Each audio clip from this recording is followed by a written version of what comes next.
recording. Epic gamer moment. Hey gang, it's me Kami Kang. Welcome to the channel where I just talk. I like to talk. I'm a talker, not a thinker. I'm a doer. I'm a guy who likes doing things. Welcome to one of my first videos. I wanted to talk about, I had an idea of what I wanted to talk about. What was it?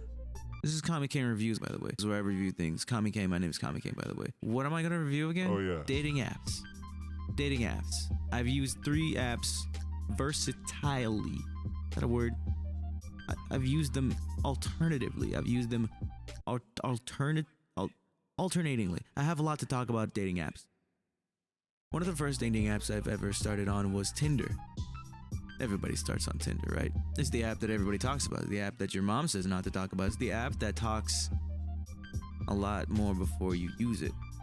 Everyone knows what Tinder might be, but they've never even tried Tinder before. I've tried Tinder for 7 years, 8 years, maybe before my inevitable ban. Wait, you've been banned before? We'll talk about that later. Wait, why doesn't he want to talk about that? Starting on Tinder way back in 2016, yes, maybe even 2017. I started off as a nerdy kid. This is before the lossage of the card insignia with the V on it, not standing for Beautiful Joe, of course, being one of my favorite video games from the 2000s, early 2000s for the PlayStation 2 and GameCube at one point. One of the best games of its time, I'd say. Look up gameplay of that if you have nothing known of Beautiful Joe is in your vocabulary. But Beautiful Joe, truly one of the best games of all time. Tinder, being the only spark in my entire life, it created a sort of character for me. It allowed me to connect to women and other people and other individuals, maybe not in only romantic forms, but on a humanistic level as well. I made a lot of friends.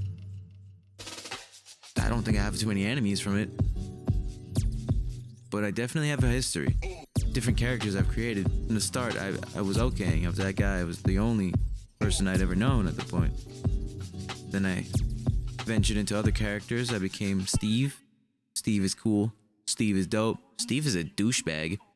I don't ever want to be Steve again. Steve's not fun. Steve is not fun. And then I went through other means of creating characters. This is over a span of eight years. You must know that I went through a lot. But then recently, got banned. Got banned on Tinder. You want to know why I got banned on Tinder? Okay, so this is 2022, 8 years through now. I was at the peak. I even thought of having my own show, fit to form the Tinder formula that I had created. I'd start every morning by waking up, seeing what fresh hell I've awakened in my premium subscription to a hellscape known as Tinder, where I would match with women and ask them would you rather questions. And would you rather know that these rather weird would you rather questions were weird. They were weird questions that I would ask these women. The one that I would always use as the icebreaker was the would you rather fight a horse-sized roach or 57 roach-sized horses? Now, common man would think big bad, small good. But choosing those small horses would mean you are a murderer in an attempt to paint your entire floor in the color red. You will forget that these horses also neigh, whinny, scream, they screech, they make noises, they clip-clop. They're mostly harmless, but you are fighting them. I didn't say what kind of fighting, though. You could have so as easily been verbally arguing with them, maybe. Fighting them in a video game. Tekken, 1-on-1 per game. Tournament style. 58 horses. No, 58 people in a tournament match. So 57 horses, then you. Imagine that. That'd be pretty lit. But on the other hand, you could fight a giant roach. And I always think about it in like a sense that you're in a boxing ring, and the roach with his, what does he have, 8 legs? Maybe 2 of them has boxing gloves and the other are like tied behind his back or something. And you have 2 boxing gloves as well. And it's like the referee's like, all right, guys, I want to fight that's respectable. Nothing below the belt. And eye contact the other time. And he goes, break, ding, ding. And it starts. And you're like one-on-one squabbling with this roach, right? And you're like, sending in every shot that you can. But it's a roach. Indestructible. That's where you fucked up. This fantasized story of yours shouldn't be that kind of fight. This fight should be a sort of wrestle. Yeah, you're gonna get all over this roach. You're gonna. We haven't even gotten to the part where I talk about how I got banned on Tinder. So this roach, right? You're wrestling him.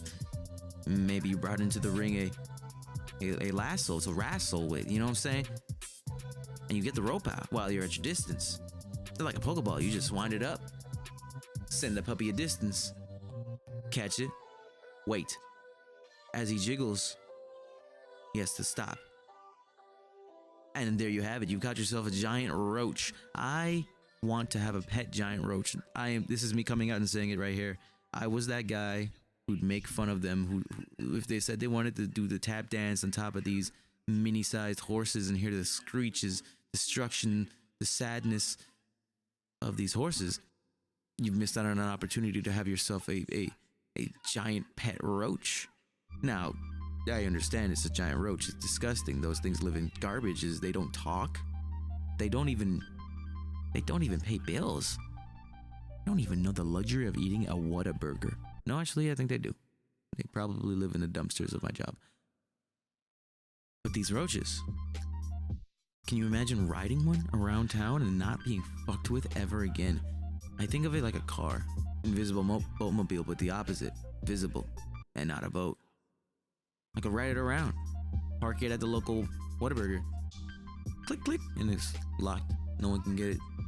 Go inside, get myself a burger. One for me, one for the roach. Feed my roach like a horse. And then we ride. Oh, but this roach is not a normal roach. This roach can fly. Fly its ass into the next question that I would usually ask them. God, I always have fun with that question. I always have fun with that roach question. If you ever get the chance, ask your friends. Would you rather fight a horse-sized roach or 57 roach-sized horses? Horse-sized roach? 57 roach-sized horses. Yes, I said that right. This next question is the one that usually gets me in more than just trouble. 1 second. I have no idea what kind of outro that was. On Tinder, I asked this roach question to these girls and then give them a point rating on how much I believe their answer was unique and fun. Sometimes it gave me some really cool ones, sometimes it gave me some really shitty ones, but you know what? My rating system doesn't have a specific quadrant. It doesn't have a specific number value. I just say cool with a certain emoji. Sometimes I would be like epic with sparkles and it's in a different font. I give it character. On this next question, I would ask, would you rather kick a very heavy rock or, and by the way, this rock is very heavy. You kick it, you will break your leg. You will break your leg and potentially become crippled for the rest of your life. You will never walk again. Or would you rather go on a date with pre-Holocaust, post-art school rejected Hitler? Yes, yes, yes, yes, yes, yes, I said Hitler, yes. But think about it, this is pre-Holocaust, post-art school rejected. You could, maybe you could fix it, maybe you can't, maybe you can try to kill him, but that is besides the point. You either choose breaking your leg, becoming a cripple for the rest of your life, or dating a pretty bad guy and potentially fixing him and maybe fixing history. Now, don't worry about the particulars. We're not talking about time travel. We're not talking about his current wife. We're not talking about the language barrier. We're just having a fun time here. A lot of people would take it a little too serious, which is probably why I got banned on Tinder. But I had a lot of fun. the ones that actually participated give me some of the most interesting answers. Stretching from, I'd go on a date with him and see if I could help him and fix him. Some would say they'd go on painting. They'd go to the beach. They go to the pool. They go to the museum. Some would say the Holocaust Museum. Some say they would bring him to the Holocaust Museum and show him what he's done. And maybe it'd fix him. It was then I would say maybe you trigger something in him and maybe you start it all over again. Creating a very bad history for us all. I would say I would date Hitler. Screw the breaking leg thing. I'm a skater. I would need my left leg so I can push off my board and commit to the next gnarliest heel flip a homie could ever harness with his heels in that flip. So I'd go date Hitler. And it wouldn't just be an average date. It'd be a whole day date. You know, it'd be that date where you go to your local Starbucks and get your favorite drinks for the morning because you guys are gonna have a long day, so you might as well get some sort of drink, right? Some sort of caffeinated drink. And then you go to your first locale, the Butterfly Museum. You go to the Butterfly Museum, of which I haven't done yet, but I plan to, and you look at the butterflies with said mustached friend. And once you experience the whole thing, you guys reconvene and discuss how beautiful these beautiful butterflies are. Beautifully indeed. Of which you then get into your whip, drive all the way back home, humble little town of LC, and find yourself in the Kima boardwalk region, and maybe you might ride a couple rides, get some dinner, experience the horrid oceanic views of the Galveston water. I've yet to go swimming in that water. I refuse to dip a toe in that water. I refuse to even participate in any beach activities. I've done it once, and I'd only do it again if it was her. After that, I'd go to the beach with him. Go to the beach with Hitler. Yeah? This is when the sunsets come and the sunsets drop, and you know you got a beautiful view right in front of you, and Hitler's there. Beautiful view of a beautiful man and a beautiful day. You say, hey, Hitty, buddy, it's been a long day. I got something I want to show you. You tell him, you take that beautiful view all in for what it is. Suck it all into your iris. The sunset. Soak that sunset while I get you that beautiful present from the trunk. You go get up, walk to the trunk of your car, pick up a blanket, unravel the blanket, and find your M9 pistol locked and loaded and ready. And while Hitler is staring at the sun setting in his beautiful glory, you pressurize your trigger ever so slightly behind his chrome dome ass, mustache wearing, million killing, fart smelling, French word saying man, and essentially ending one of the worst human beings of any time in history. That was actually creating some sort of understanding that Hitler is not a good guy for people, and I don't understand why they reprimanded me for it by banning me, and might I say also changing the game in a way, while I was hassling people over the idea of a man with a mustache who so wrongfully wronged a lot of right people.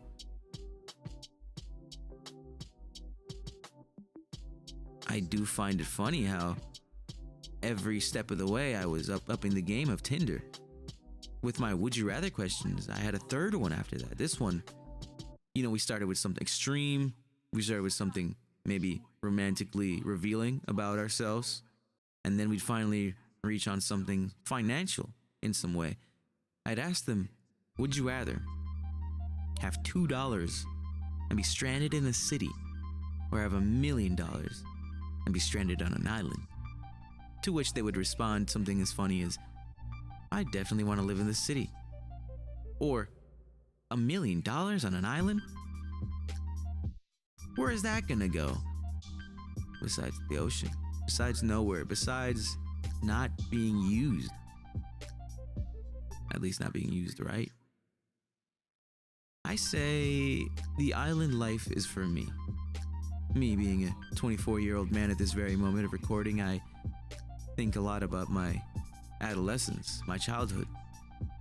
I was born on an island in the Caribbean Sea, circa January 24th, 1998 to January 2016, I believe. I had moved from the Virgin Islands. The Virgin Islands. Yes, you can laugh it up. The Virgin Islands. Yes, I've heard it many a times. Everyone there is not a virgin. Everyone there is quite the opposite. Everyone there is very rambunctious. It's a battlefield over there. I can attest for that. But the island life was always one of my favorite experiences. So having $1 million and being on an island, I knew what an island was. An island, in my perspective, was an island of civilization. So when I say I'm trapped on an island with $1 million, I quickly route my brain to the nearest island, and that island is home. Everyone thinks an island is just that, an easel of rock just floating there. Maybe like that one movie with the stranded guy and the volleyball. I'm really blanking on the name of the guy. He was in Groundhog Day. Am I mistaken? He was the voice of the genie too from Aladdin. God, I'm a horrible person. Sheesh. What was I saying? Oh yes. One of my more interesting questions or interesting answers I've gotten is that the person said they would live in the city with $2. Only because they've done it before. And they were hot. And I was shocked about that. I think I still have them as a friend on Instagram, or I might have unfriended them. I had a little thing happen to me last year where I went through an episode where I deleted a lot of quote-unquote friends that I had. Some were unnecessary casualties in the fireworks of my rageful unfriending. So this got me thinking. This got me thinking to the point where I was like, what if they were not lying? What if they experienced this and was okay with doing it again? They said one of their favorite tactics from this point in their life was stealing DoorDash food from people.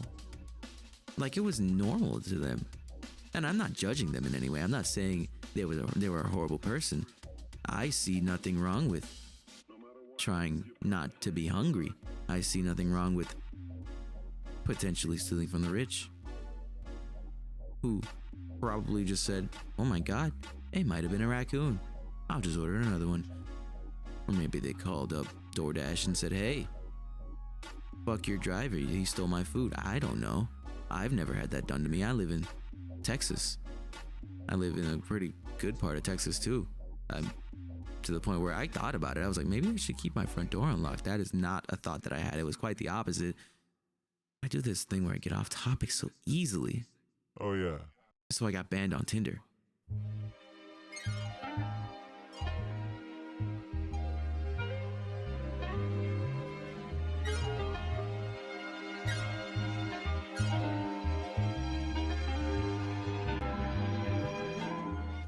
One morning I woke up and my phone said, hey, Tinder's acting kind of funny. You want to verify real quick who you are? And I said, okay.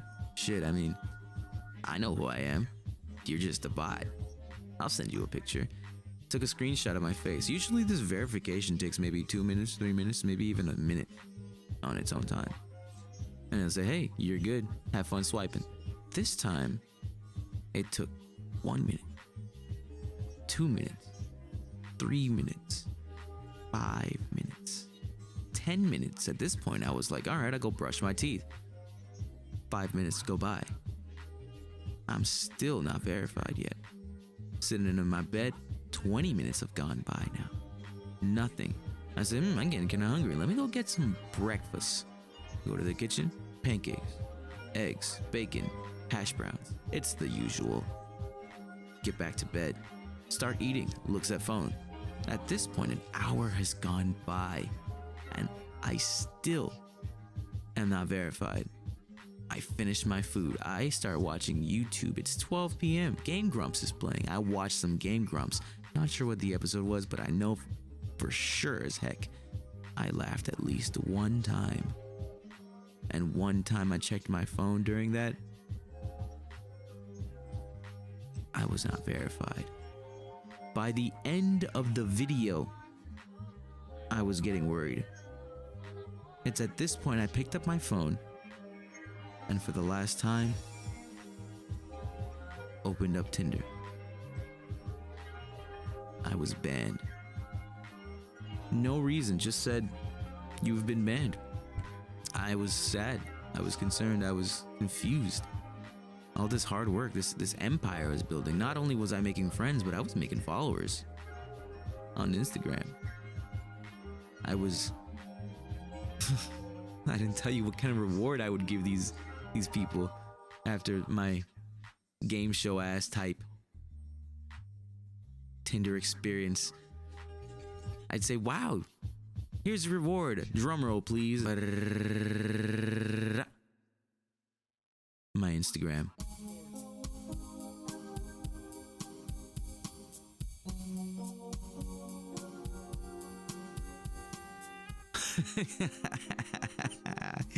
Some of them thought it was funny. Some of them didn't. Some actually got kind of upset at me. But then they laughed about it. We all laughed about it. I told them who I was. I told them what I do. I told them how much I love what I do. And they appreciated me being real. Yeah, so I got banned for assumably talking about the Hitman. Because that's the only controversial thing I think I did. Knowingly. I had a lot of haters.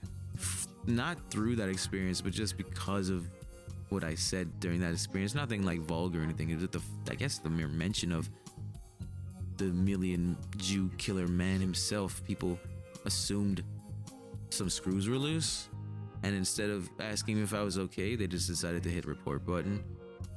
As people do, they just jump to conclusions and just say, hey, he might be a bad person. Let's not do any research and just end it here. You know? I'm not upset. In fact, I'm actually kind of glad. That was actually consuming my life for a moment. Of which I then picked up Bumble, which I will humbly say that Tinder is by far better than Bumble on this tier list that I have going right now. We are 24 minutes right now going. And I'm talking about dating apps. This is me talking about my normal life. Bumble saved my life a couple times. I met a lot of my favorite exes through this experience. And I say that with a big smile on my face because I don't hold my exes in a bad light.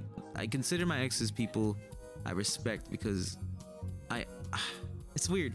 As an Aquarius, we tend to put people to the test for no reason. For no reason. And that testing of friendship is what really brings the best people in our general facility, of which creates a cool bond with these people. Sometimes I might go a little far with these tests and the bond is broken and I'm unchanged. I still care for these people, but knowingly I have to let them go. It's if you love them, you let them go. That's the concept behind that. But Bumble has always created that sort of connection for me. I come back from those experiences were before my game show experience on Tinder. Now that I've been banned on Tinder, I'm like, maybe I can go back on Bumble with my game show type stuff. Wait, why doesn't he want to talk about that? 1 week goes by on Bumble, and I've matched with maybe 3 girls, 3 people, and not one of them messages me. Now, I know that sounds a little pretentious in some way. Oh, Kang. Hey, Kang, why don't you just message them first? Why don't you use one of your impressive would you rather questions to introduce your joke roach a horse metaphor that might mean something deeper and might have gotten you banned because those are violent actions that you've put into a first interaction with a human being and might have created a turbulent relationship with that individual. I tried that. But Bumble doesn't let males text females first. It's the females that have to text the males first. And I'm not saying there's something wrong with the people in my area, but there's something wrong with the people in my area. I purposely changed my location on Bumble. Went to California. Matched with a couple people. They hit me up with heys and highs and howdy hoes and why are you here and how are you doing, and had a great conversation with them. But it's expensive. Bumble is expensive, and I'm not gonna do that. And not gonna do that just for as many likes as much as I get from that compared to Tinder. I'm comparing this to Tinder hardcore at this point. But Bumble was expensive, and it was on high regards because people who once worked on Tinder left Tinder to work on Bumble. So they were trying to improve on the formula of Bumble, of Tinder, of dating. They were trying to improve my life. And they were failing at that.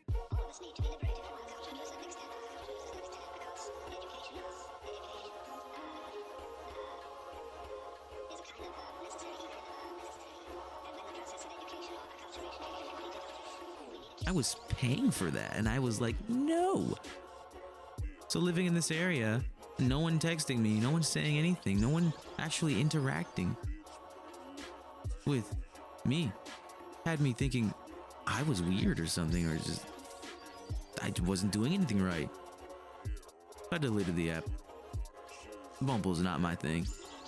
You can still find me on there, but don't expect me to reply. On to my third, and might even be my favorite dating app. Hear me out. The app opens up with an introduction. You're on a date. You guys are looking at something, but you can't tell what the face is. You can't tell what you're looking at. You can't tell, but you can only see the connection. Pans to a weird rodent eyeballed cube thing with an H on it, shaking, and it explodes.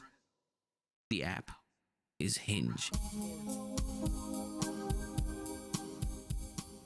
Hinge is built on being unhinged in the sense that you're allowed to do so many things with another person that it should be illegal how much you understand them inside and out just by looking at their profile and listening to what I think is the most unique feature of any dating app: vocal memos. You can leave a vocal memo about anything. You can record your favorite song. You can record yourself imitating some other character. You can record you just having lunch. You can record your cat meowing. You can record your dog barking. You can record your chicken mooing. You can record anything. On mine right now, I'll show you exactly what I have. It's by far my favorite that I've ever left. I've done impressions. I've done me. I've done normal stuff. But you know me. I'm the guy who asked about roaches and mini horses. I have to go extreme above and beyond with what my introductions are, right? With the memery of just seeing a vocal message instead of anything else, I leave it up to your imagination. I says, apparently, this is my life soundtrack. And then I press play.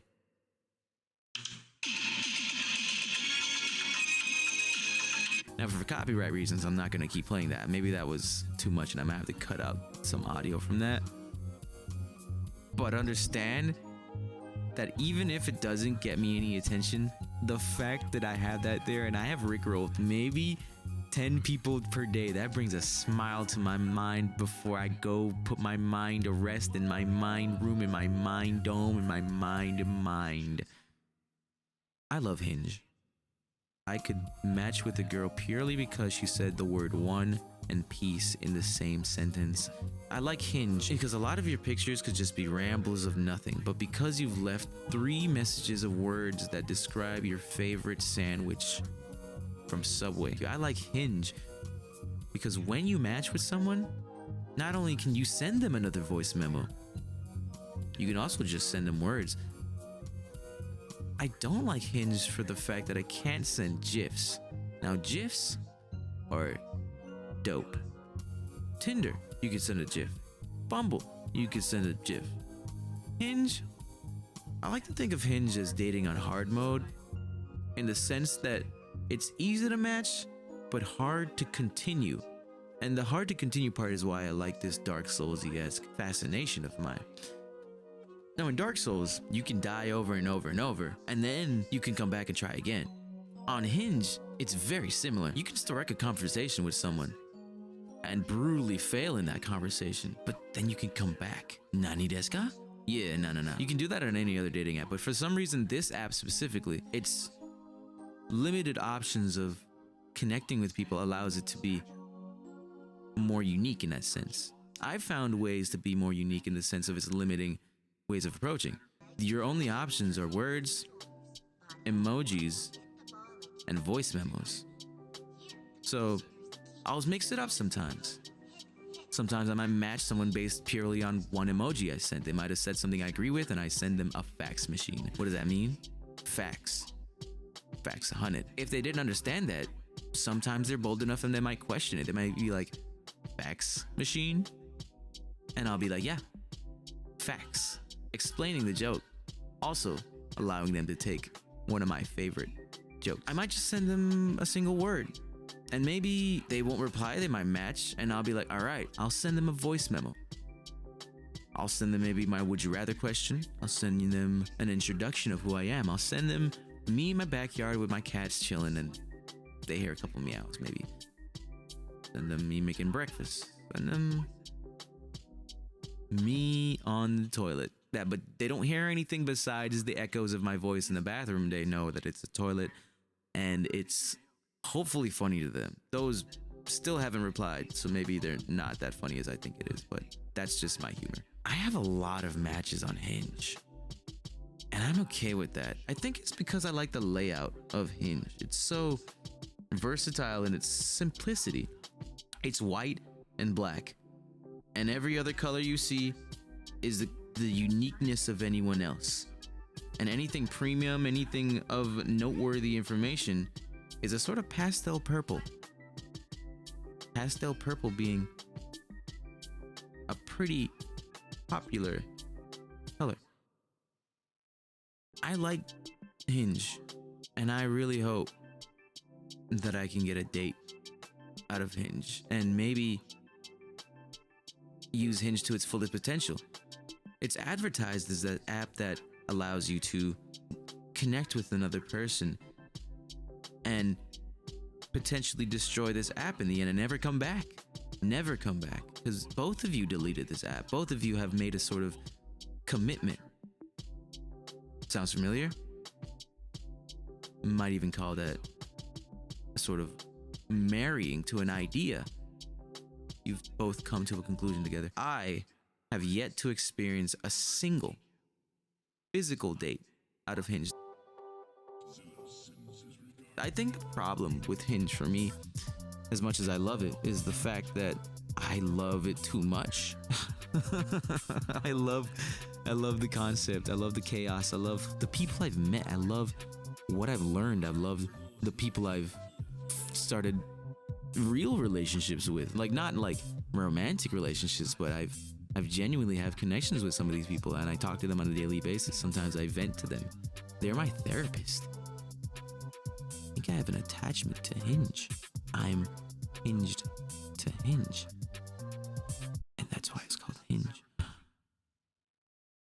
To wrap this up, I love dating, and I would love to have myself a fancy little someone come home to and maybe even have dinner and talk about our day, and maybe have a little fur child with. Watch some Netflix with some coffee. Hot cocoa, not coffee. Play a video game together. Go watch a movie. Watch a sunset, and hopefully not end their life with a gun because they didn't kill millions of Jews. This is my ranking. Should have been self-explanatory, but here I go. Third, Bumble. Horrible. Fix your damn app. allow me to send a message to a person of opposite sex on the first match, because maybe not everyone has the same confidence as you, but I have the same confidence as me. Second place, it's the T, man. Tinder. I know. Sad, I know. Tinder. The app everyone consistently thinks is the app where you just get pussy, penis, and power from 3Ps. When I got positive energy and cool ass people. But now I'm an outlaw. And the only way of accessing it is begging a friend to give me their phone number, which I've done once, and which, not that I have a problem with it, it's just not my phone number, so I feel wrong. And number one, is Hinge. Hinge is unhinged in the fact that it's hinged me to its hinge like hinges. I'm stuck. And I'm okay with that. These dating apps have become more than just dating apps. They've become social apps to me. They've become my Tinder. They've become my Instagram. They've become my Snapchat in the sense that I update my profile maybe 3 times a month, maybe even 4 times a month, depending on my events and the situation that I'm in. Sometimes I would show the moment. Sometimes I'd show the month. Sometimes I'd show my entire life in one profile. My name is Kami Kang. If you like, follow, and subscribe, you're now in a gang. Thanks for watching. Bang, bang.